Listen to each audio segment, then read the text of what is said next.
9 de la mañana, Palenque Comunicaciones, tanto la radio como el canal, hicieron una cadena patriótica con todos los otros medios bolivianos que habían decidido hacer una información plena de lo que iba a ser el fallo de La Haya.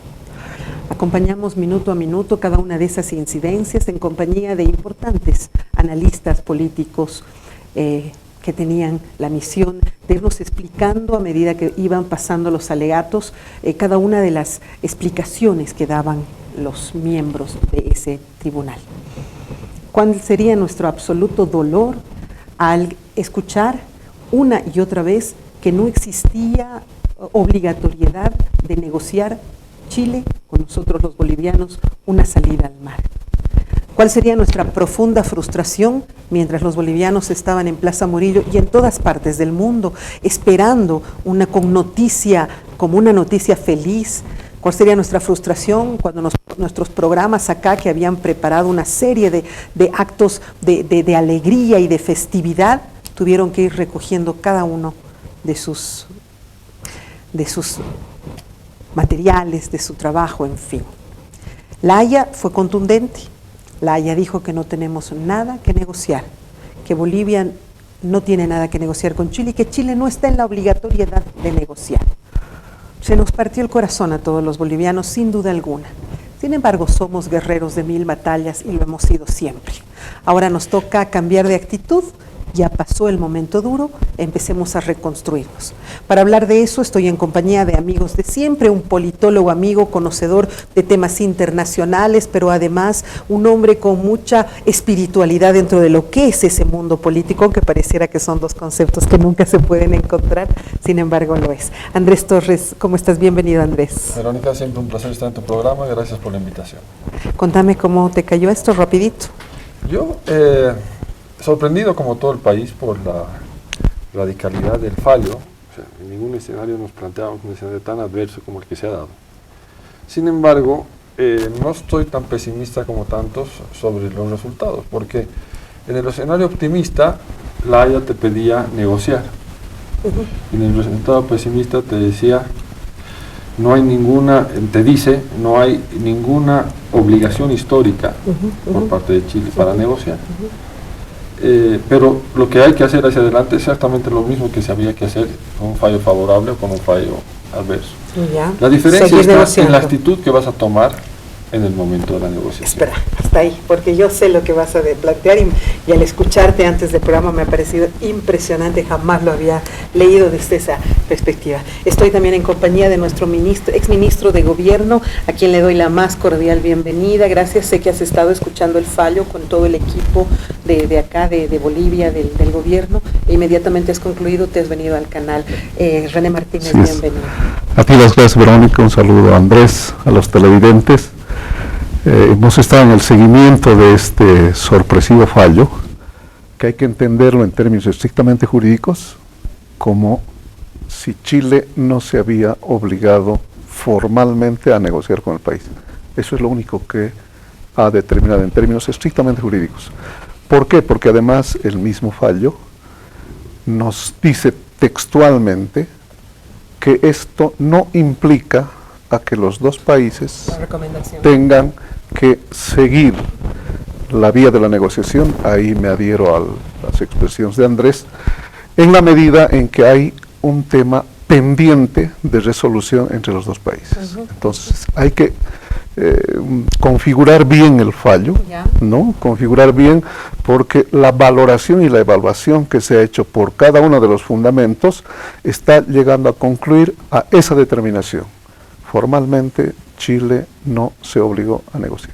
Sí, así es. Eso fue lo que dijeron los miembros de La Haya. El portavoz fue el jamaiquino Robinson. Él fue el que dio la explicación completa. Alegatos iban, alegatos venían. Iba él explicando cada uno de ellos.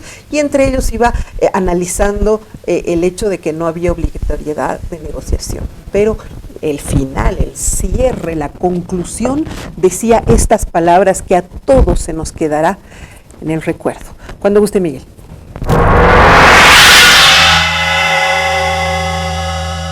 Pero no hay ninguna indicación en esta disposición que las partes en una disputa hayan de recurrir a un método específico de solución, como pueda ser la solución. La negociación. La negociación se menciona en el artículo 33 de la Carta, junto con la investigación, la mediación, la conciliación, el arbitraje, el arreglo judicial, el recurso a organismos o arreglos regionales y otros medios pacíficos de su elección, de elección de las partes. Sin embargo, esta última disposición también deja la opción de medios pacíficos de solución a las partes afectadas y no especifica ningún método específico entre los que se cuenta la negociación. Por tanto, las partes en una controversia a menudo recurren a la negociación, pero no están obligadas a hacerlo. El mismo enfoque se adoptó en la resolución 2625 de la Asamblea General. La resolución 3710 también siguió el mismo método y proclamó el principio de libertad de elección respecto de los medios para la solución de las disputas. Todo esto lleva a la Corte a concluir que no hay ninguna obligación de negociar el acceso soberano por Bolivia al Océano Pacífico para Chile a tenor de las disposiciones de la Carta sobre la solución pacífica de los desacuerdos. En el artículo 3.1 de la Carta de la OAE se dispone que las controversias... Ahí está. Esas fueron recurrentemente las frases que decía la explicación que nos han dado. Quiero escuchar primero tu percepción, porque tú eres un representante del gobierno y me imagino que traes las palabras que ya nos dijo el presidente en su mensaje presidencial, que en unos minutos más lo tendremos seguramente, porque son las 11 de la mañana cuando nosotros grabamos el programa y casi están concluyendo en este instante. ¿Cuál ha sido el impacto para este grupo político con el que estabas mientras recibías el fallo? Se había señalado de que deberíamos tener serenidad ante el fallo. Estábamos con las alternativas en las que todos los medios de comunicación han amplificado sobre una decisión que es un tema de Estado. Y tercero es que el mismo fallo nos está dejando y está reconociendo de que hay un tema pendiente entre Bolivia y Chile.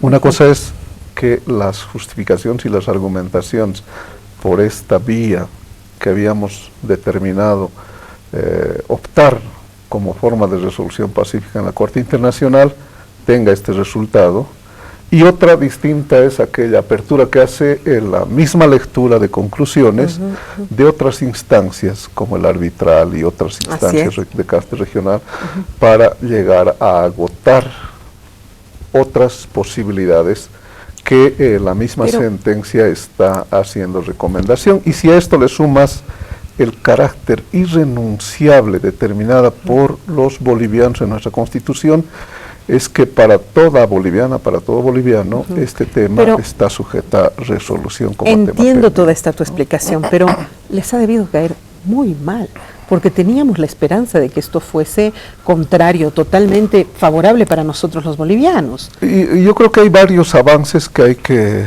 reconocer. Uno, el haber logrado incorporar a foros de carácter internacional y poner de testigo al concierto de países a nivel internacional de esta injusticia centenaria de la que somos víctimas después de una invasión territorial y haber quedado mutilados, está ahora en la testificación, más allá del fallo, de varios países. Mira, acá están muchos miembros de países que son justamente los miembros de la Haya.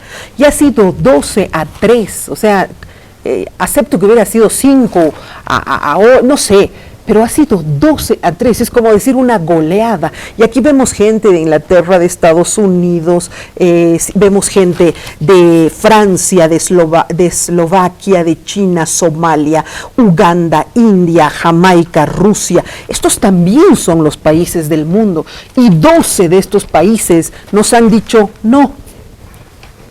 Muy similar al resultado que se había definido en la primera instancia de la competencia, ¿no? Tuvimos nosotros la razón Sí, en ese primer cuando digo paso. que ellos sí tenían la posibilidad de ver este tema, ¿sí? Pero lo que no hay que perder de vista es que solamente estamos ante un argumento que en conclusiones y bajo la valoración de la Corte Internacional de Justicia de la Haya, es que Chile con esas actuaciones no se había completado a una negociación y a obligarse formalmente a negociar con nuestro país. Eso es, en conclusiones, dejando de que sí queda el tema pendiente, sí reconocen ellos que hay otras instancias e inclusive grafican de que se tome este fallo no como cerrar puertas, sino como más seguir bien negociando. Sin una embargo, posibilidad yo tengo abierta de otra negociación. visión. Y cuando escucho a Jaime Paz Zamora decir hace algunos días atrás, no, yo estoy muy preocupado con este tema, es decir, mientras nosotros estábamos en el exitismo, parece que don Jaime Paz tiene contactos muy importantes, pero él ya la veía venir, y lo veía venir sin nada positivo para nosotros los bolivianos. Mi pregunta es, mientras nosotros estamos en una mesa al frente de Donald Trump, diciéndole las iniquidades más grandes, al lado del mismo caballero, unas horas, días después, se sienta Piñera y le dice que Chile es un pedacito de Estados Unidos, mire mi bandera es igualita que de usted, o sea, no, yo te quiero, y al otro lado don Evo Morales diciéndole, babo, tú eres ¿para qué te metes todo? ¿Puede haber incidido, estoy loca de repente, puede haber incidido en algo? No, en absolutamente nada. Nada. Nada, cero. O sea que de verdad para ti estos señores son totalmente independientes. Esto es lo más independiente que podemos esperar en el mundo ahorita. No te puedo decir totalmente o absolutamente, pero en el mundo podemos esperar que esto es lo más independiente que puedes conseguir y objetivo que puedes conseguir. Entonces, ¿es poco objetiva la sentencia de la Corte? No. ¿Está influenciada por temas políticos? Tampoco. ¿Esto es un tema en contra de Bolivia? Tampoco. Bolivia lo que le ha dicho a la Corte, jurídicamente, le ha dicho, señores, hay una obligación que me ha prometido tantas veces esto y no me cumple. Yo me siento a hablar con él y me sigue engañando, me sigue tirando, diciendo una cosa, haciendo otra, etcétera. Yo necesito negociar con alguien serio, ¿no? Y esta es la apuesta más seria y tal vez la más valiente que ha hecho Bolivia en su historia, Sí. En un tema trascendental. Ahora, ¿seria por qué? Porque es la única política de Estado real que han hecho en este gobierno, consensuando todas las fuerzas políticas, independientemente de las diferencias ideológicas, dejando de lado los intereses y haciendo cosas por el bien del país. Nos vaya bien o nos vaya mal, eso es algo histórico que requiere de un reconocimiento fundamental. Ojalá se hicieran más políticas de Estado así en educación, en salud y en otras cosas, pero en esto se ha obrado como se obra de forma en política. Esto es el mejor ejemplo de lo que realmente es una política de Estado.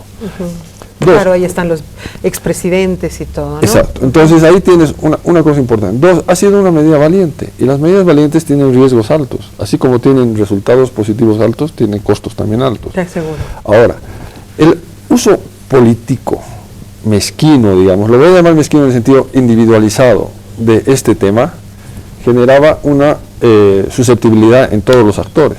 Digamos, si yo utilizo esto políticamente, si salía favorable, yo lo utilizo como mi campaña presidencial porque soy Evo Morales y esto ha sido solamente mi triunfo, obviamente es un tema netamente mezquino. Si ahora la derrota se utiliza como es el Evo Morales el culpable y el que hay que liquidar por este tema, también es mezquino. Entonces, lo que pasa es que y eso es lo que está pasando en los memes que veo y en otras cosas, es que la cultura política boliviana es la misma de un lado y del otro. No es que en un lado hay una cultura política y en el otro hay otra. Cuando me conviene, yo exijo en el otro lado una cosa que yo no haría nunca. Claro. Y cuando no me toca, sí. hago exactamente lo que estoy criticando. Y lo que explica que en realidad es una cultura política general. Y no nos desprendemos y no somos objetivos. Y a mí lo que más me duele cuando pasan estas cosas es que perdemos la objetividad. Es tan mezquino y malo sentenciar a Evo Morales y culparlo a él de todo lo que está pasando ahorita por esta derrota, como hubiera sido aprovechar este triunfo para catapultarme políticamente y justificar una quiebra de la Constitución.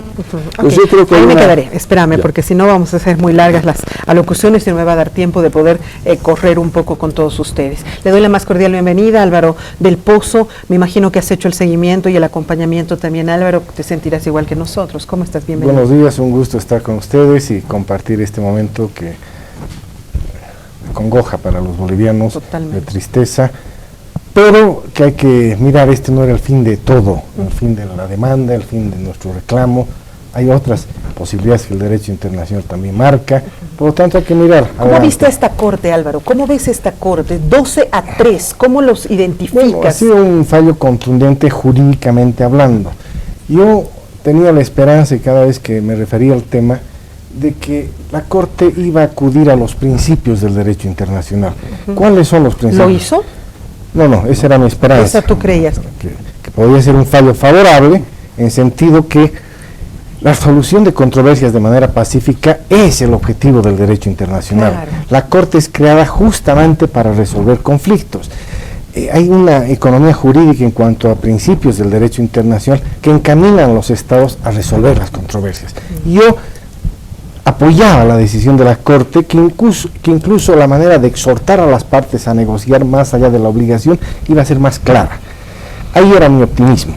Cuando tú me hablas de un fallo de 12-3, pues es complicado, pero pensaremos solo desde la perspectiva jurídica. A ver. Es muy complejo en el derecho internacional demostrar la existencia de actos unilaterales, en sus variables, el estoppel, en sentido propio, la quiescencia que hemos utilizado nosotros en la demanda. Es muy difícil, por un elemento que la Corte ha destacado grandemente a lo largo del fallo. Normalmente se exigen capacidad, forma y voluntad. Capacidad y forma no era difícil de mostrar, pero la voluntad del Estado chileno. Todos estos actos unilaterales han adolecido, tenían el déficit que no demostraban una voluntad clara del Estado chileno.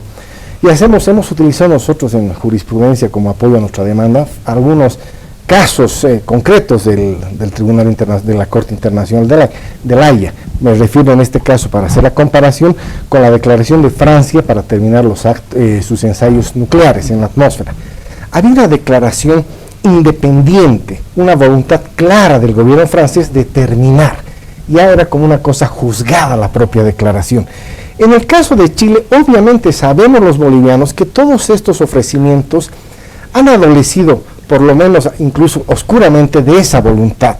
En el caso de Pinochet-Banzer se dice que más allá de esa voluntad manifestada en tratar de negociar, había una voluntad de un poco parar la amenaza que significaba el Perú en ese momento, y que Perú y Bolivia unidos podían causar un desequilibrio para Chile. Por lo tanto, creo que ha sido ese argumento fundamental de los miembros de la Corte en no haber visto, o no, nosotros no hemos podido demostrar, y aquí quiero hacer hincapié, no es que nosotros hayamos fallado en una pericia jurídica, en absoluto, claro. Hemos agarrado todos los elementos que existían, sí, que se podían, sí, ¿verdad? Y no han sido suficientes, por supuesto.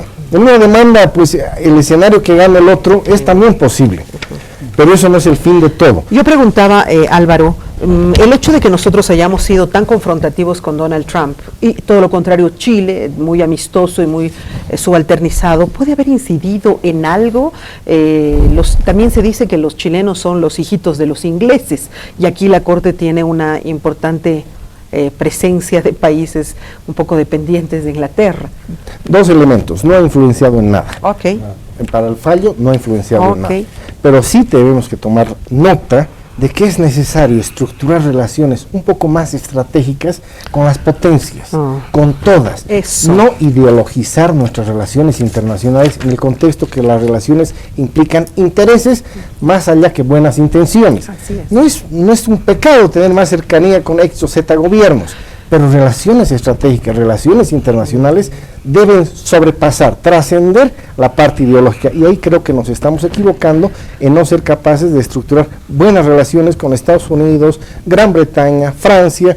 Por un lado decimos que tenemos buenas relaciones con China y Rusia, habrá que establecer hasta qué punto, No, y también qué tanto nos puede ser útil o no. La pregunta, René, nosotros estamos fortaleciendo, porque ahora seguramente nos viene una segunda etapa en la que vamos a tener que buscar otras vías, ¿no es cierto? Ahí tenemos algo en lo que también ha trabajado muchísimo nuestro presidente, que es ese corredor bioceánico que vamos a tener.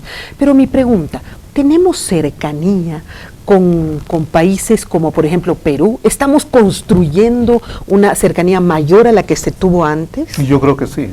Soy un convencido de que si hacemos la evaluación de todo lo que ha significado la administración de este tema a lo largo de la historia, sin particularizar ninguna especial, esta nueva década nos está mostrando un punto alto de nuestras relaciones. ¿Con quiénes? ¿Con Perú? ¿Con quién más? Con la mayoría de los países, Brasil, ¿no? Inclusive con los nuevos centros de poder económico mundiales.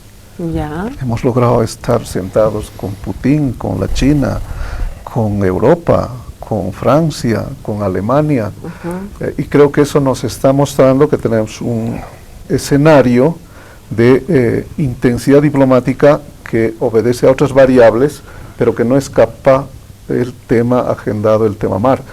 Pero yo quiero un poco seguir la línea que nos señalaba nuestro Álvaro, compañero Álvaro, en la medida en que este fallo,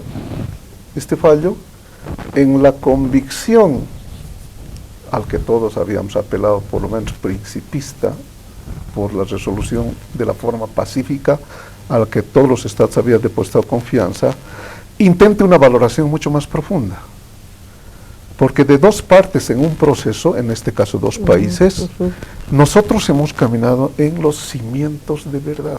Por eso es que hay un sentimiento nacional un poco doloroso de reconocer y de recoger este hecho, porque pudo más la habilidad de no lograr la formalidad de un elemento que es voluntad política, que hoy por hoy en una injusta sentencia, ahí ya me atrevo porque pasa una frontera, la valoración de toda sentencia siempre lleva presupuesto de justicia o injusticia, nos está ratificando por el otro lado de que siempre hubo un afán de dilación en la resolución de este tema. Piñera habló inmediatamente que concluyó ese tema, se cerró la información, bueno, el veredicto de La Haya. Piñera habló y esto fue lo que dijo. Adelante. Quiero recordar de que sin perjuicio de que las condiciones que Chile hoy día ofrece a Bolivia, no solamente en función del Tratado de 1904, sino que también por decisiones que Chile ha ido adoptando a lo largo del tiempo, son mucho más favorables que las que establece el derecho internacional en esta materia y mucho más favorables que las que tienen muchos otros países mediterráneos en el mundo. Sin perjuicio de ello, Chile siempre ha tenido y va a seguir teniendo una actitud de diálogo y de colaboración con todos los países, pero muy especialmente con los países vecinos. Y esa actitud no va a cambiar. Y por lo tanto, Chile va a mantener esa actitud de diálogo y de colaboración. Pero, como es natural, dentro del contexto del respeto a los tratados vigentes y muy especialmente al Tratado de 1904 que firmaron libre y soberanamente Chile y Bolivia y que se encuentra plenamente vigente. Quiero agradecer a todos mis compatriotas. Quiero agradecer a todas las fuerzas políticas por una actitud de unidad, de patriotismo, de colaboración con que hemos sabido enfrentar esta situación ante la Corte Internacional de La Haya.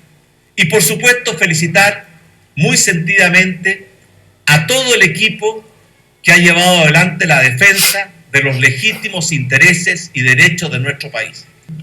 Que Antofagasta fue, es y va a seguir siendo boliviano. Yo le digo, presidente Morales, no es bueno crear falsas expectativas a su propio pueblo.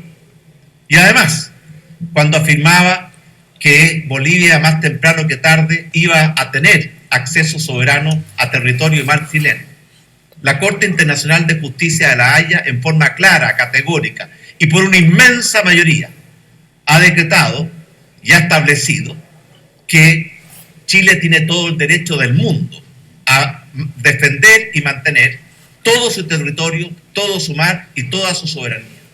Y por eso yo creo que la conducta del gobierno de Bolivia y del presidente Evo Morales ha creado una frustración. Y espero que el gobierno de Bolivia lea con atención y comprenda bien lo que en forma mayoritaria, clara y categórica ha afirmado la Corte Internacional de Justicia hoy en día. Porque hay muchos en Bolivia que han dicho de que esta causa va a continuar. Yo quiero decirles que si Bolivia insiste en ese camino de pretender por otras vías acceder a territorio, mar o soberanía chilena, no hay nada que conversar con Bolivia.